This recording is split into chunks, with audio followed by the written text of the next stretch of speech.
So if you have not watched the first part of the video, I'm gonna leave it in the description. This is basically the second part of the video, and if you have not watched it, I'm gonna leave it in the description so you can go and watch it. Or if you don't want to watch it, you can just watch this one, and if you find it interesting and helpful, then go and watch the first part. So I hope you enjoyed the video. If you have not watched it, you can go and watch it right now, or just watch this one and watch it the other one later if you find it helpful. Thank you for watching. This is the video that I wish I had watched way in years ago. Because if I had watched this video and implement the things that I'm going to talk about in this video, I would have been able to date the girl that I wanted to date. I would have been able to play it in my dream soccer team. Being able to have a group of friends and a tribe that I wish I had. And made way more money and take more money opportunities. Just basically be the guy that I wanted to be. If you have social anxiety, and if you're in your 20s, maybe you're in high school, this is the video for you to basically give you a hope to change. And if you watch this video and if you implement the things that I'm going to talk about on this video, you will be able to not live in regret, and not miss out things in life. And you will be able to overcome and be free from social anxiety. Instead of less social anxiety, stop letting you live life. So I'm going to talk about 5 lessons and 5 things that will help you to overcome your social anxiety. So first thing first, why people are monsters? Why failing is better than winning? Is there a monster in the closet? How to stop listening to the devil's voice? And why does nothing matter but this? So another thing that I want to say is there a monster in the closet? Because my experience, right, my first days of entrepreneurship and taking sales calls, when I checked on my phone and I got a notification. It was my first appointment. I was excited. I was like, dude, I'm going to close this deal, right? My first appointment ever. And just like I said, at first, I suck. At first, I didn't know how to close clients. At first, I didn't know how to speak on, my bad. I didn't know how to speak on the camera. So the first call that I had didn't go that great. I showed her the price and everything. And then after that, she was like, all right, let me think about it. Days passed, and I didn't hear anything from her. She ghosted me, right? And I was like, oh my God. I got rejected. I got a no from my first call, right? In sales and in business, in order for you to get one client, you need to go through 4 to 5 sales calls. If you close at a 15%, right? I don't want to sound like too like a nerd here, right? Oh, 20%, this and that, right? But you need 4 to 5 sales calls in order for you to get one client.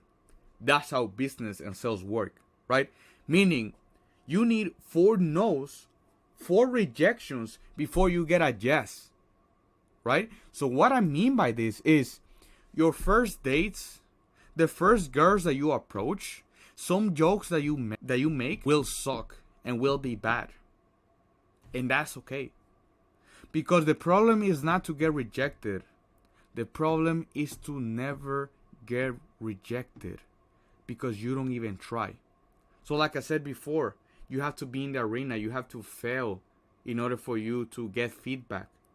But the problem is sometimes your social anxiety stops you. And when you get one rejection, you're like, oh my God, I suck, right? Right, for example, like me, I had a no. I had a rejection in my first sales call. My first one sales call. And I was like, oh my God, I suck. I will never be able to make money online. And it was the first call out of 5. The first call out of 5. A rejection doesn't mean anything. One rejection doesn't mean anything. So it is the same thing, right? I remember when I was a kid, I approached my crush and she rejected me, right? My mind was thinking, oh my God, I will never date anyone in the future. Everyone finds me ugly and weird, right? But rejection is part of life. I had 1 rejection out of 5. And 4 years, I didn't continue approaching girls because of 1 rejection. Because 1 rejection concluded that no one will find me attractive and that everyone will find me ugly and weird because of 1 rejection. 1 rejection. Right? Now, dude, I just if I see a cute girl, I try to approach her and be like, hey, I think that you're cute, right? And deep inside, I know that out of all of the 5 girls that I approach in a day, And if I get their phone number and Instagram, even if I get their Instagram and the phone number and I continue texting them, I know that all of them are not gonna reply to me or text me back or follow me back. That is a fact. Right? That's the law of life. This is something that happens to my friend, because my friend, basically when we go out, we try to like approach girls and stuff. And I noticed that he tells me this too. It's like, dude, out of 10 girls, maybe two of them will text you back, or maybe 2 of them will follow you back, because this is a part of life. Because the problem is not that you get rejected. The problem is that you give up too early. That's one. And second, you take rejection super personal. Whereas I showed you, rejection is part of life. Right? Imagine a salesman. It's like, oh my God, I didn't close this call. It's like, dude, you just have taken 1. You need to take 4 more. You need to get 3 more rejections, right? 4 rejections in order for you to get 1 yes. So if you get rejected, the problem that you make is that you give up too early. And you conclude that no one will find you attractive. And you just have approached 1 girl, or 2, or even 5. If 5 reject you, it doesn't mean anything. You gotta continue and continue and continue, and so that you can be able to find someone that you find attractive. So a rejection doesn't mean anything. So the monster that you see in the closet, every single time that you're gonna take action or you're gonna tell a joke, we're afraid to open the closet because of the rejection, right? The monster in the closet is the rejection that you're gonna face. Right? So that's why it's like a little kid. It's like, oh my God, I don't want to open the closet, because if I open the closet, the monster is there and he's going to get me. He's going to eat me alive.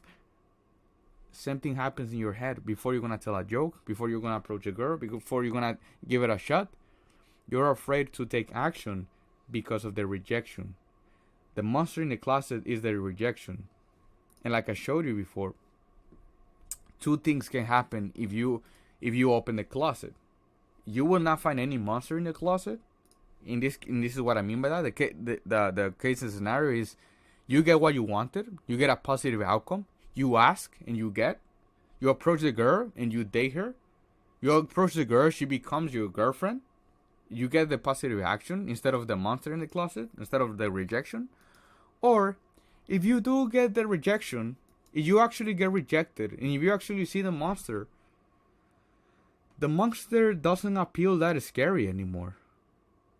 When you change your relationship with rejection, even though you are anxious around people, and maybe you can be anxious around people, and maybe people can notice it, and I'm laughing because this happened to me. I remember that I approached a girl at the gym, and when I extended my hand, I was shaking, right? Because I was super nervous. Hi, my name is David. What's your name? And I was super nervous, right? And I got a boyfriend. I got rejected.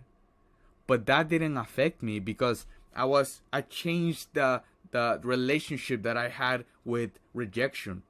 Oh yeah, this is one of the girls that are gonna reject me. This is part of life. So you either get what you wanted, or if you get rejection, if you face the monster and you see him in their eyes, you will be able to see that this monster is really not that scary. So this is you getting rejected. This is you telling a joke. Nobody laughs. Someone says, no thank you, I have a boyfriend. You're getting rejected. And you were able to survive. And you did it. You had the bold, you had the courage to approach the girl. Right? So instead of fearing relationship and see relationship as something bad, you gotta celebrate what you can control. Because what you can control is your actions. Focus on the things that you can control. You approach the girl, dude, that takes balls. Nobody's able to do that. You tell a joke and nobody laughed, yes, you cannot control how they see or how they feel. But what you could have control is you telling the joke. Yes, you were afraid. Yes, you were scared to telling your joke, to approach the girl. But you did it anyway. That is a huge win. Yes, you got rejected. Yes, it doesn't feel the best thing in the world of getting rejected. But think about what you were able to control. And what you had under control was your actions. And you were able to take action. right? Regardless. So you should feel proud of yourself. You should feel proud of yourself regardless of the outcome. If it's positive or negative, if you get rejected, it doesn't matter. You're taking action, and that's what it counts, right? So change the way that you see rejection. Change the way that you see the closet. Open the closet more often so that you can either get a good outcome, or even if you get rejected, the monster is not that scary anymore. And that's how you will be able to change. So the truth is that rejection is a beautiful part of life. You will get rejected regardless. You will fail regardless. You will get no's regardless. And that is a part of life. The problem is what rejection means to you and how you face relationship. Because relationship and the problem comes when you take it personal. When you get rejected, oh my God, I suck as a person. Oh my God, I cannot get love.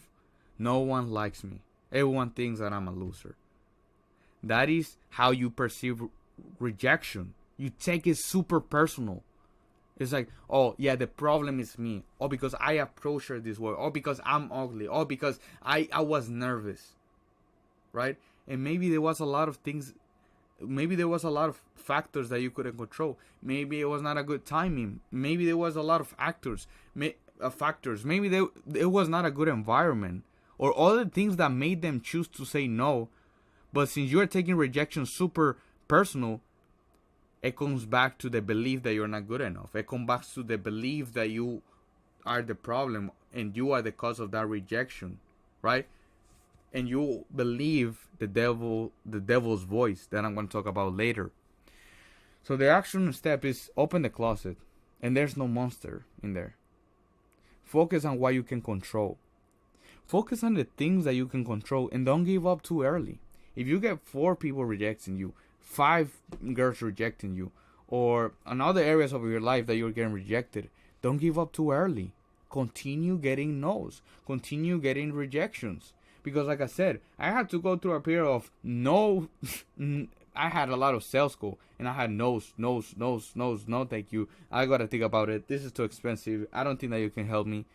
To the point where I was able to actually make money online, because you need to get no's before you get a yes. And when you get no's, that's okay.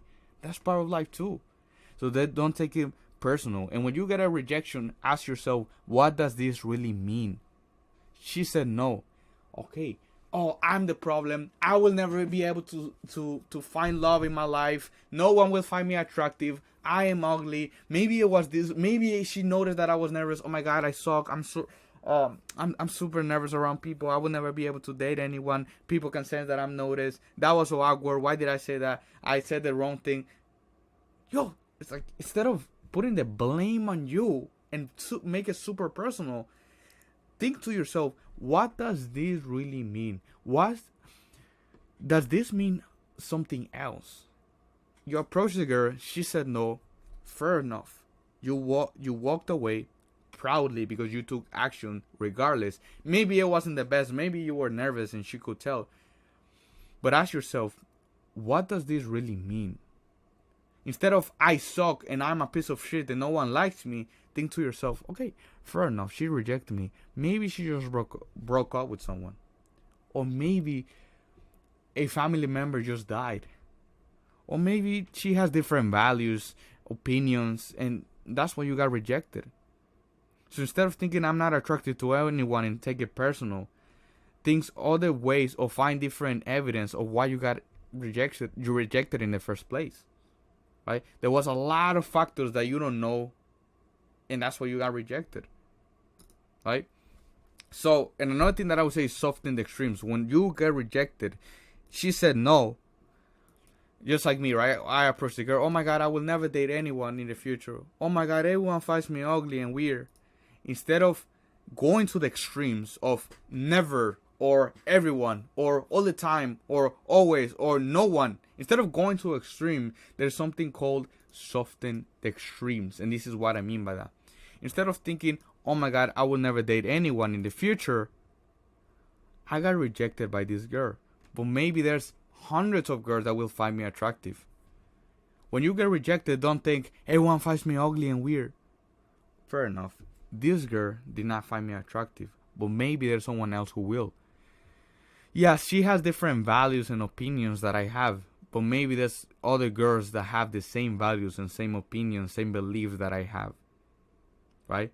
So you open yourself to possibilities, and you face rejection in a different way, and that's how, like I said, the monster will not appeal that scary anymore, because you're just getting one rejection out of 100 rejection that you will face. Like I said, it's not because of you. It might not be because of you.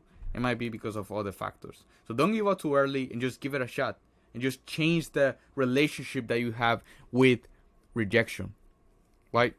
Change things like never, everyone, always, nothing, to more realistic terms like this time, this girl, or this guy. And I don't mean to say it in a gay way. Maybe like, oh, a guy didn't want to hang out with you.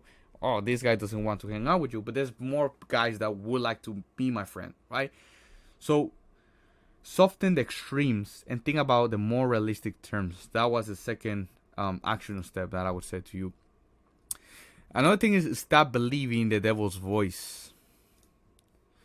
Because, let me tell you my experience. When I first started doing this, I was at the wedding. But I was super nervous and tense because some people that were there, they knew me. And I was super tense because everyone was looking at me and judging me. Everyone was thinking, oh my God, everyone is ahead of you. Everyone is ahead of this guy. This guy is a failure. Oh, the guys over there, they are cooler than I am. Oh, these guys are cooler than this guy. Who invited this guy? He's a loser. Right? I was tense and nervous because everyone was thinking about that. But the truth is that I was actually looking great. I was actually looking good. And no one was thinking about this. So why did I feel this way? Why did I have these voices in my head? Why did I feel that other people were looking and judging me? Because I was listening and believing the devil's voice. And you probably have heard at least once in your life and identified this voice in your head. And this is what I call the devil's voice. You probably have had one or more of these statements in your life. Look at him. Right? Other people are looking at you. Look at him. He's so awkward. Oh, look at his clothes, his hair. He looks weird. Oh my God, why did he say that? That was so stupid. You can tell that he's anxious. You can tell that he's a loser and he doesn't have friends. No one wants to hang out with this guy. Who invited this guy? Who does he think he is? If you have had one or more of these statements in your life, this is not coming from you. This is not coming from your mind. This is coming from the devil's voice. Because there's a voice in your head judging you 24/7. Everything you say and everything you do is stupid, inadequate, not good enough, awkward, stupid, and dumb. Can you relate to this? Right? Because whatever you say to, let's say you are talking to people, whatever you say or do is stupid, inadequate, not good enough, awkward, stupid, and dumb. Right? You feel that people are judging you, and you feel judged by others because of this voice, the devil's voice. This is what people call it, and the expert in psychology call it the inner critic. This is the inner critic talking to you. And I'm going to give you the example of the Green Goblin.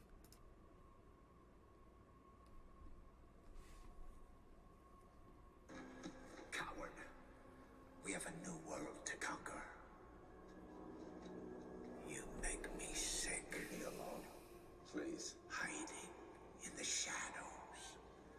Hiding from who you truly are. You can't escape. So as you can see, I'm using the example of the Green Goblin, right, of the movie Spider-Man, to basically bring this point home, right? So basically, there's a voice in your head, and as you can see, this mask is not him. This mask is alive, and this mask is telling him what he believes, what the mask believes, the mask of the Green Goblin. So you basically have the same thing in your head, because what you gotta understand is that you don't these thoughts are not coming from your mind, or these are not the thoughts that you have. These are the thoughts that the inner critic is having, and the inner critic is thinking about you. So this voice makes you more anxious and nervous around people, because it makes you think that the other person is not having a good time with you, or everything that you say, do is stupid, dumb, not good, inadequate, right? So this is, you probably can relate to this, right? He can tell that you're anxious. Why did you say that? That was stupid. Oh my God, that was stupid. He's thinking that you're a loser, right? You feel that this person is having these thoughts, but in reality, this person is not having these thoughts. You're not having these thoughts. The inner critic, the devil's voice, the devil is telling you these lies. And this is why you feel more anxious, because you believe that the other person is having them too. And this is why you feel anxious around people. And this is why this voice makes you more anxious, because you believe that these voices and these things going on in your head, the other person is perceiving them or having them about you. So this is what's called as the inner critic. This is the devil's voice. So how can we stop this voice? First thing first is don't attack it, right? Oh my God, I spelled it wrong. I guess I'm too excited typing things out that I spelled them wrong. But don't attack it. Just be aware of it, right? Because the mistake that I see that people make, and the guys that I see that have social anxiety make, is they attack this voice. No. I'm good. I'm good enough. Oh, you're not good enough. No, I'm good enough, man. I'm good enough. People can tell that you're anxious. No. I'm not anxious. What do you mean? I'm like, don't attack it. The more power, the more attention you give to it, the more powerful it becomes. So the best thing that you can do is just be aware of it. Oh, for example, I gave it a name, which is Green Goblin. You can give it any name, right? And this is the best thing that you can do. When you give it a name, you're separating yourself from this part, from this negative part of you. You're separating yourself from these voices, right? So I'm like, yeah, what is the Green Goblin saying about me this time? Oh, what was the Green Goblin saying when I was at the party, when I was talking to the cute girl? Oh, she's out of your league.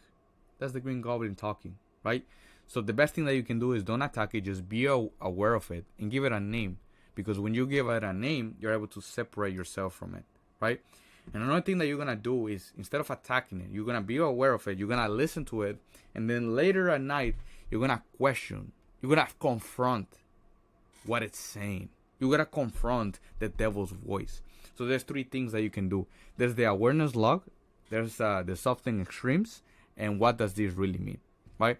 I touched on these points earlier, but this is why you can do, you can continue using these two exercises for what I'm going to talk about. So this is super powerful. The awareness log, right?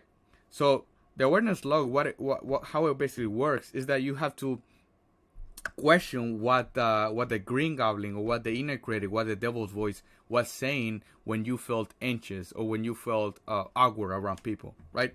So write down the situation, write down the body sensations, the sensations that you were feeling, the emotions, the automatic thoughts, and then question and give it a different perspective. Question it with truth, right? So this is an example, right? I was at the wedding and everyone was looking at me. People that know me were there, and they were thinking that I look ridiculous, stupid. People were thinking, who invited this guy? He's a loser. Other people are ahead of this guy. He's a failure, right? Oh, you see how ridiculous these voices are, right?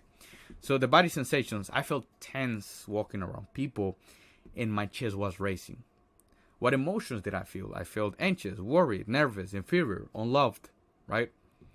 And the automatic thoughts that I had, and that what the devil's voice was, and what the statements was giving me was, everyone is thinking that I look stupid, dumb, ridiculous. People that know you are thinking that you're a failure. Everyone is ahead of you. The guys over there, they're cooler than you are. You are a loser, right? This is what the devil was telling me. So I wrote everything down, and I also questioned and gave it a different perspective. And when you give a different perspective, and when you question this, and when you do it, I recommend you to do this every single day. When you do this every single day, this voice becomes less powerful. So these are the perspective, and I was questioning these statements, right? Everyone thinks that I look stupid in them. No one was actually thinking about me that way. In fact, I was looking super good. I was looking super fresh. I had the chain and everything. I was feeling good and I was looking good. No one was thinking that I was ridiculous or stupid.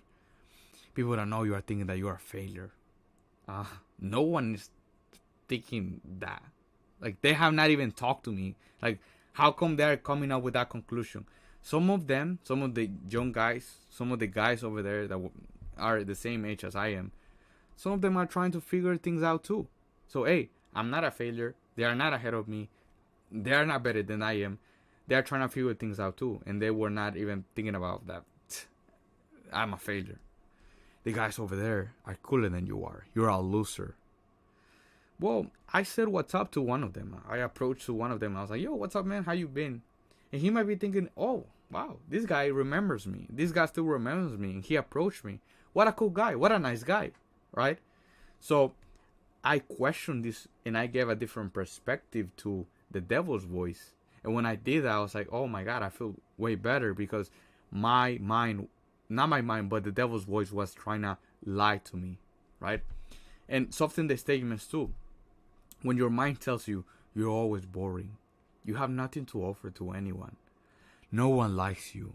Everyone thinks you're a loser. You always run out of things to say. Right? This voice tells you these things. Super extremes. Always. Nothing. No one. Everyone. Never. Right? You're always boring. Not all the times. I met some people laughed in the past. You have nothing to offer to anyone. Not to everyone, of course. I have my values, I have my passions, my hobbies. For some people, I am boring. For some people, I'm super interesting. No one likes you. Some people do. Some people think that I'm actually smart. Everyone thinks you're a loser. Everyone? They don't even know me. How come everyone thinks that I'm a loser? Some people actually have been admired and I've been able to inspire some people. You always run out of things to say. Not all the times. I got stuff to talk about depending on the person and depending on the topic, right? So you gotta question this, and you gotta soften the statements, right? Because it's not always, it's not everyone, it's not all the time. Sometimes with some people, not everyone, some people, right? You gotta soften the statements. And another thing is, what does this really mean? Let's say when you're talking to someone, when you are having an interaction, maybe with a cute girl, and maybe she sucks. She checks her phone, right? Oh, bro, maybe she's having a super important message, and she checks her phone when you are on a date. You see, you're boring. You suck. Or someone rejects you, like the example that I was giving you earlier. Oh, you see, you suck. Or someone look away. You're talking to someone look away. Oh, they're looking away because I made them feel bad, and maybe they can see that I'm anxious and I'm awkward with them, so that's why they're looking away. Maybe they feel awkward too. Maybe they feel anxious too. Maybe they don't feel good about themselves, and that's why they're looking away. Or someone leaves, or someone goes to the bathroom. Oh yeah, let me just go to the bathroom real quick. Let me just do this thing real quick before we continue talking. Oh, you see? They just want to leave you because you suck. You have nothing good to talk about, right? So what does this really mean, right? If someone leaves, maybe they really need to go to the bathroom. Maybe they really need to do that thing. If someone looks away, same thing, right? Every single of those things, your mind uses, this voice uses it, the inner critic uses it against you. And it's trying to make you think that you are a loser or that you suck, right? If someone does something, it means that you suck. If someone said something, that means that you suck, right? What does this really mean? Ask yourself. Yeah, maybe no one laughed. Of course, no one is going to laugh at every joke that you tell. And that's okay. What does this really mean, right? And the last thing that I want to talk about is why nothing matters but this.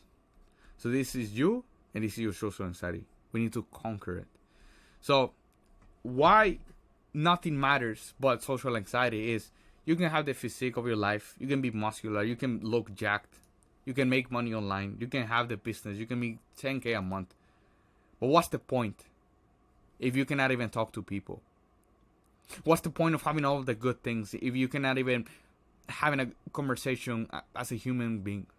Like, what's the point of all of that? What's the point of putting all of the progress on monk mode and self-improvement if you're not addressing the huge problem that you have in your life, which is social anxiety?